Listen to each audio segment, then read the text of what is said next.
Nah, jadi di lomba bidar ini tidak terlepas dari sejarah juga ada. Itu ada sejarah yang melatar belakangi dari lomba bidar ini. Iya. Itu pada waktu ini sejarah legendanya ya. Pada waktu Palembang itu diperintah oleh Aryo Dila pada abad ke-15 itu ya. Artinya sebelum kerajaan Palembang nih, Sebelum aja. Iya. Di abad ke-15 itu. Nah, Aryo Dila ini mempunyai saudara. Ya, saudaranya namanya Aryo Carang. Rio Carang gitu kan? Rio Carang. Oh iya, Rio Carang kalau di daerah ya sebutnya Rio Carang. Nah, itu Aryo Carang. Aryo Carang. Nah, kedua bersaudara ini sering berselisih paham. Iya. Berselisih paham terutama tentang berlainan akidah misalnya ya. Karena Aryo Dila kan sudah masuk Islam gitu. Ya. Nah, Rio Carang ini mempunyai seorang anak perempuan. Iya. Gadis cantik ya, jelita. Nama anaknya ini Putri Dayang Merindu. Wah, ini ceritanya menarik ini karena nama Dayang Merindu ini Ustaz banyak disebut-sebut ya.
Assalamualaikum warahmatullahi wabarakatuh. Mang Cek Bicek dulu Cek Jun Channel. Alhamdulillah pada kesempatan ini Cek Jun bersama narasumber kita yaitu Al-Ustadz Kemas Haji Andi Syarifuddin SAG MAG.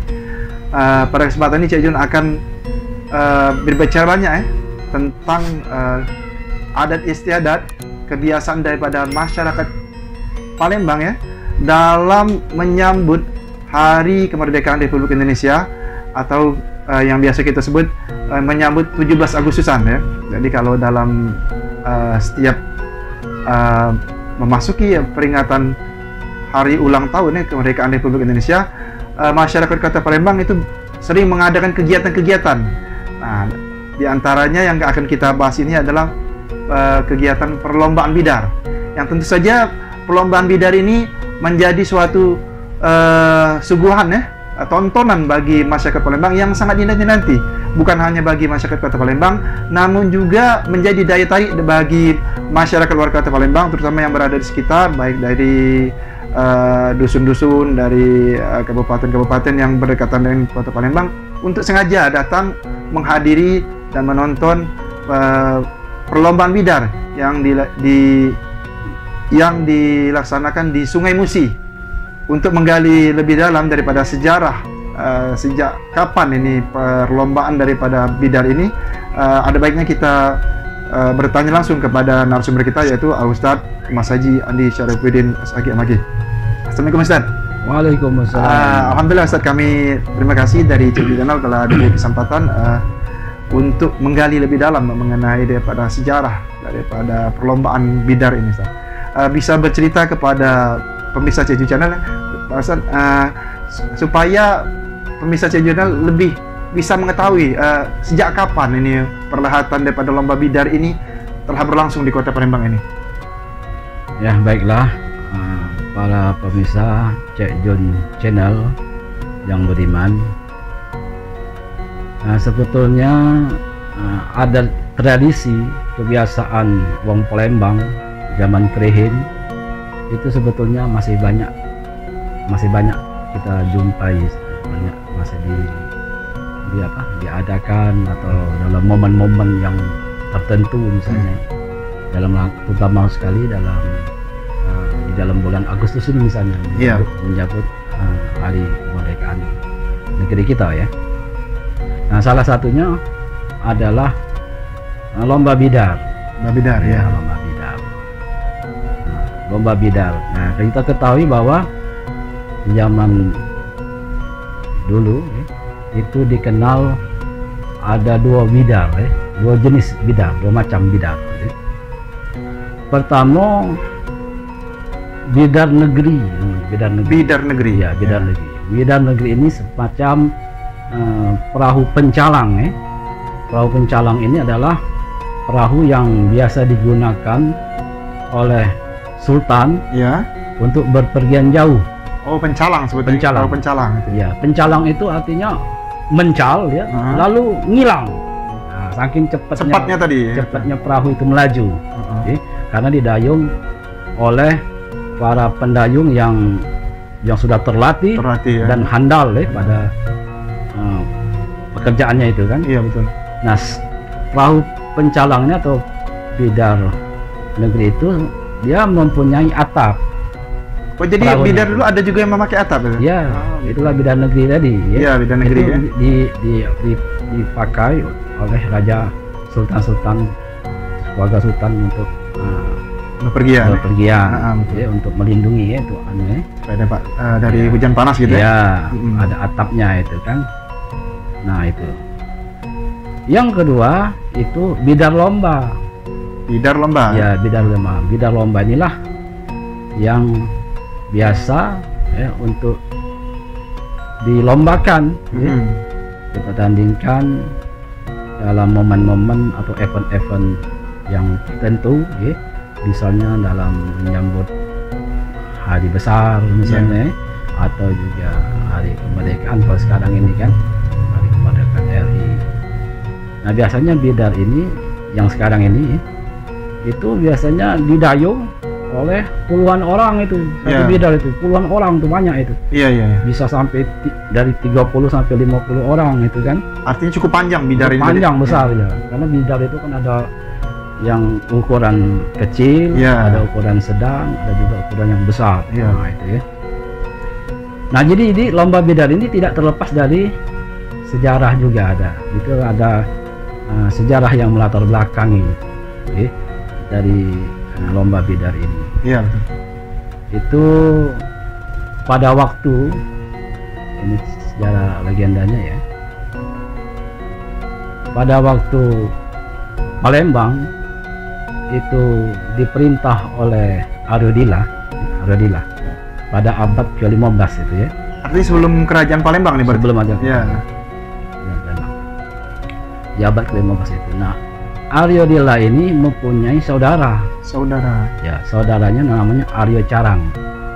Rio Carang itu kan? Rio Carang. Oh, iya, Rio Carang kalau di daerah ya sebetulnya Rio Carang. Nah, itu Aryo Carang. Aryo Carang ya. Nah, kedua bersaudara ini sering berselisih paham. Berselisih paham terutama tentang berlainan akidah misalnya ya. Karena Aryo Dila kan sudah masuk Islam gitu. Ya. Nah, sehingga supaya jangan sampai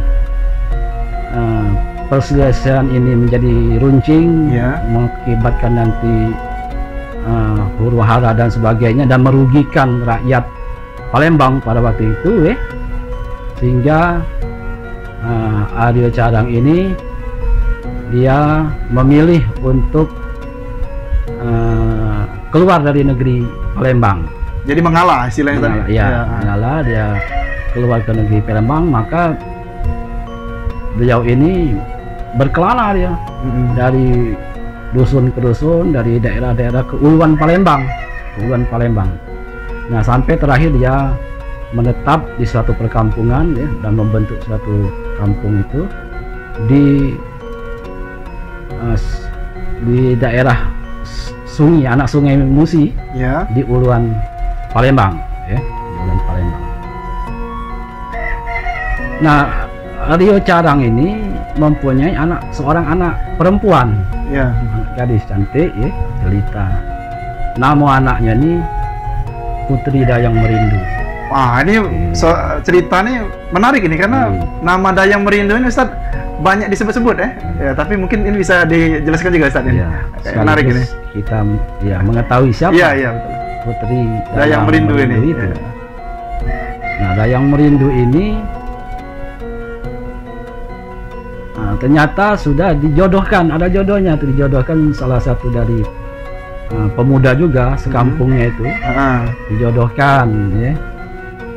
Nah, pernah pada suatu waktu ketika Putri Dayang Merindu ini hendak mandi Ya. di sungai, kebiasaan mandi di sungai dan berkeramas ya. Nah, beliau ini, Putri ini membawa semacam baskom ya. Atau bokor gitu. Bokor ya. Bokor mungkin ya. Ya, bokor ya. Ya. Bokor cacak emasnya itu ya. Ya. Bokor cacak emas Putri ini untuk menaruh atau meletakkan keperluan untuk berkeramas tadi. Ya, ya. Dan juga meletakkan perhiasan-perhiasan dia di situ kan. Dan juga termasuk meletakkan ada beberapa rambutnya yang panjang. Nah, Ya. Putri Dayang Merindu kan mempunyai rambut yang panjang atau terkenal. Nah, sehingga rambutnya itu kadang rontok ya. Oh, jadi beberapa helai disimpannya di situ ya. beberapa helai rambut yang rontok itu ditaruhkannya, disimpan di bokor tadi, bokor emas tadi.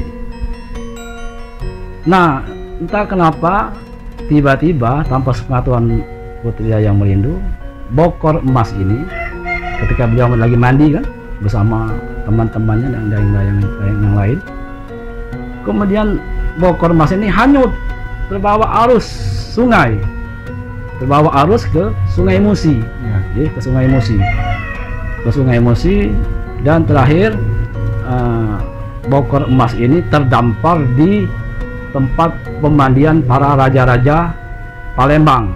Di Palembang jauh berarti. Iya, jauh. Jiwang Palembang ini nganyut. Nah, Iya, nganyut ya. Nganyut, terdamparlah di lokasi Palembang Lamo sana di Candi Laras. Candi Laras. Tempat pemandian para raja-raja Gedeng Suro Palembang berarti ya, di sana. Ya, sebelum Gedeng Suro. Iya, dulu Candi Laras masih sebenarnya. Ya, Candi Laras. Istananya Aryodhila tadi. Iya, betul. Aryodhila. Nah, kemudian seorang pangeran dengan secara tak terduga, tak sengaja menemukan Bokor tadi. bokor emas ini tadi. Pangeran muda, ya. Pangeran muda ini anak dari Depati Karangwidara. Oh iya, iya. Jadi Depati setelah- Karangwidara. Jadi setelah Aryodhila, ya, baru diganti Karangwidara, dengan ya. Karangwidara. Nah, Karangwidara ini mempunyai anaknya pangeran tadi. Yang pada waktu itu Karangwidara menjadi penguasa pada waktu itu, menjadi raja ya di Palembang. Nah, kemudian pangeran muda ini menyuruh salah satu menteri kerajaan pada waktu itu untuk menelusuri dan mencari siapa pemilik daripada bokor emas ini tadi, ya. Sehingga oleh menteri ini dicarinya lah siapa yang punya bokor emas ini oleh menteri tadi. Menteri ini adalah Temenggung Mintik. Temenggung Mintik Itu salah satu menteri daripada Depati Karangwidara.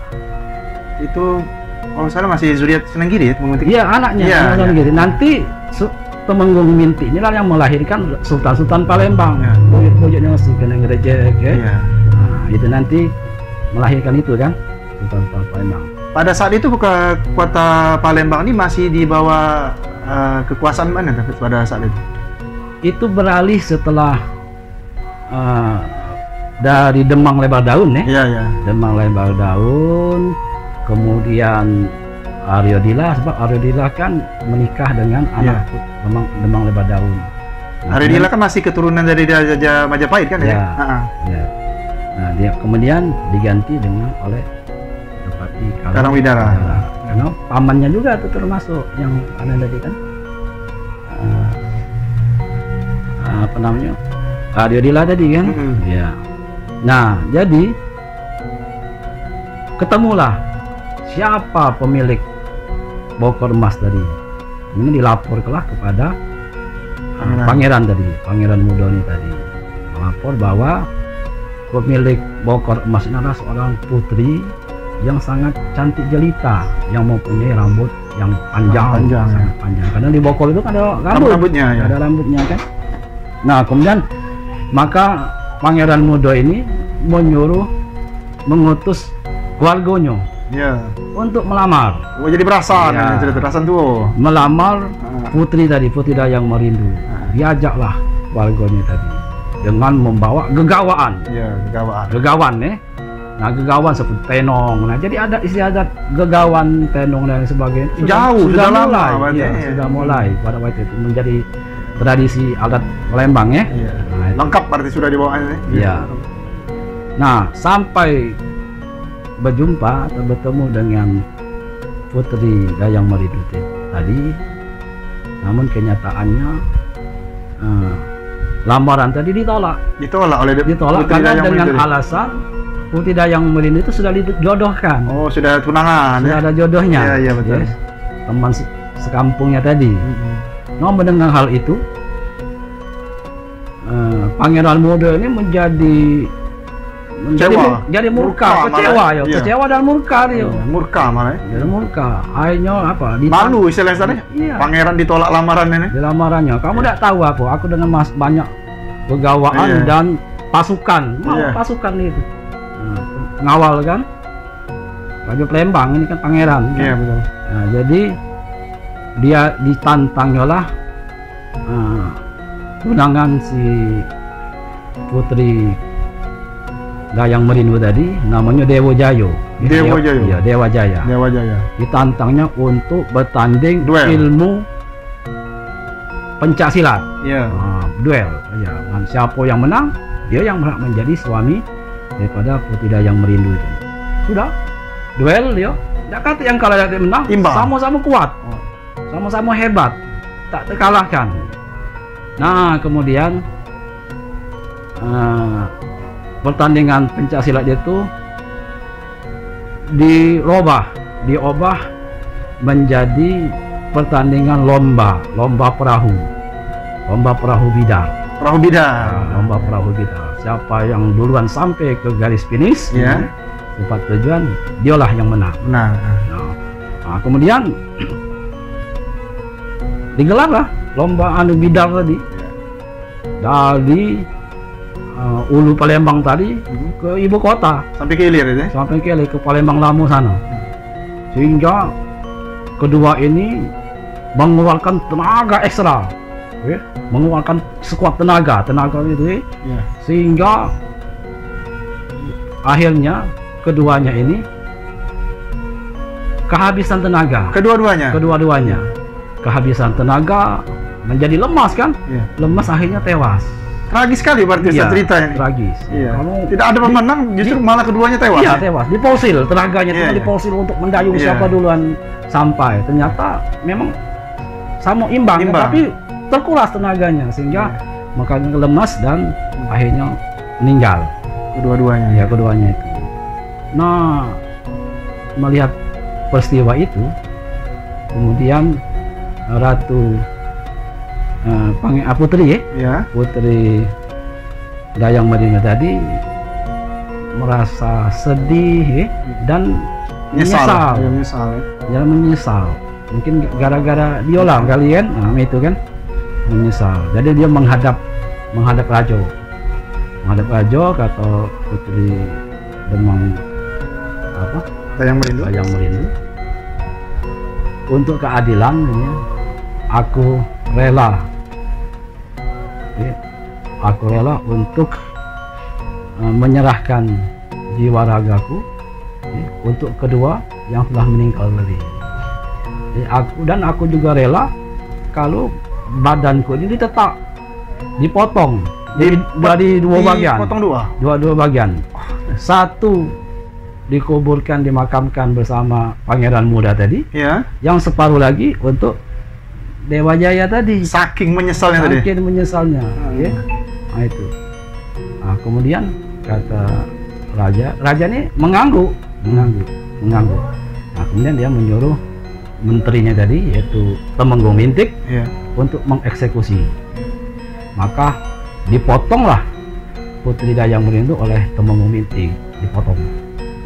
Nah, dari peristiwa inilah kemudian untuk memperingati dan untuk mengenang ya, peristiwa itu, sehingga Raja Palembang itu mengadakan lomba bidar, ya, bidar setiap tahun, setiap tahunnya itu, untuk memperingati atau mengenang ya daripada pangeran muda tadi yang wafat. Nah, kemudian dari situlah menjadi tradisi ya? Tradisi dari Palembang untuk mengadakan lomba itu. Dan kemudian tempat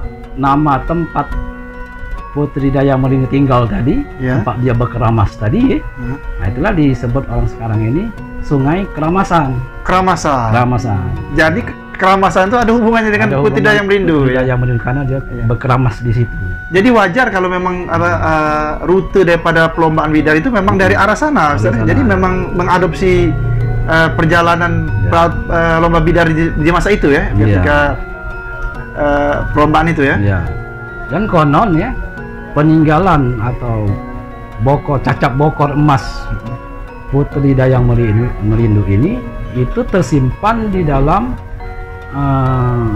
kolam, ya, di dalam kolam Kambang di Palembang nih. Kambang Sari Saka Maya Indramaya, Saka Putri Indramaya yang terletak di Candi Laras itu. Itu sama dengan sebut Kambang Sako itu, Ustaz? Iya, Kambang Soko. Kambang Soko itulah ya. Kambang Sako itu maksudnya itu. Nah, itu terletak di situ. Menurut sejarahnya. Jadi ditimbun dibuat ke dalam kolam di Kambang itu artinya? Iya. Nah, itu zaman itu kan ditunggu oleh beberapa ular yang berbisa, ular sendok ini, kobra itu sendok, iya, menunggu daripada Kambang itu, Kambang Sako itu. Nah, itulah salah satu legenda dari cerita tentang asal mula lomba bidar di Palembang. Namun dalam pelaksanaannya saat ini mungkin tidak beda waktunya tadi dengan pada saat di zaman dahulu ya. Kalau sekarang kan ada penyesuaian ya. Lebih ke adanya memperingati hari ulang tahun kemerdekaan ya, mungkin pada saat dulu bertepatan dengan peristiwa itu mungkin ya, istilahnya momen-momen yang penting lainnya pada waktu itu, sehingga lomba itu terus diadakan terus sampailah kita sekarang ini meneruskan kan, meneruskan daripada kebiasaan yang terdahulu. Nah, itu. Jadi anggapan masyarakat Palembang bahwa lomba bidar ini sudah sejak zaman Sriwijaya itu keliru berarti. Justru ini ada momen ya, istilah pencetus daripada kegiatan bidar itu pada masa Dipati Karangwidara tadi gitu ya. Itu sebetulnya bukan keliru sebetulnya. Mungkin untuk pertama kali membuat perahu itu kan sudah zaman Sriwijaya. Secara historisnya ya. Secara historis. Kapal itu sudah ada sejak zaman Sriwijaya. Buktinya itu kapal Sriwijaya itu terukir reliefnya itu ada di dinding Candi Borobudur itu. Nah, di dinding Candi Borobudur itu terdapat relief ya, tentang kapal Sriwijaya. Nah, jadi kapal ini memang sudah sejak dulu ya. Berarti kejayaan Sriwijaya itu begitu masyhurnya ya, terutama di maritim ya, perkapalan misalnya. Negara maritim kan. Oke, pemirsa Cicin Channel, demikian tadi penjelasan daripada narasumber kita, Ustaz Kemas Haji Andi Syarifuddin SAG ya, yang mana beliau telah menjelaskan secara lengkap ya mengenai daripada sejarah daripada perlombaan bidar di Kota Palembang khususnya ya. Artinya perlombaan bidar ini bukan tiba-tiba ada, tapi memang ada peristiwa yang melandasi daripada perlombaan ini, dan itu pun menjadi kenangan ya sampai sekarang dan tercatat di manuskrip maupun di buku-buku sejarah oleh orang terdahulu. Dan tentu saja bidar ini menjadi sesuatu hiburan bagi masyarakat Kota Palembang, terutama pada saat menyambut daripada hari ulang tahun kemerdekaan Republik Indonesia, atau kita bilang peringatan 17 Agustusan ya kalau orang Palembang nyebutnya.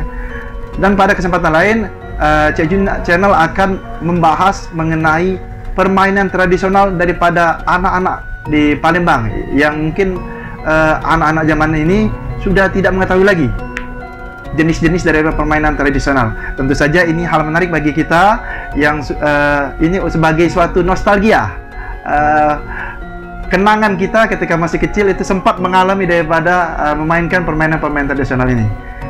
Oke, pemirsa Cik Jun Channel, jangan lupa tonton terus program Cik Jun Channel, like dan subscribe, serta nantikan konten-konten Cik Jun Channel berikutnya. Assalamualaikum warahmatullahi wabarakatuh.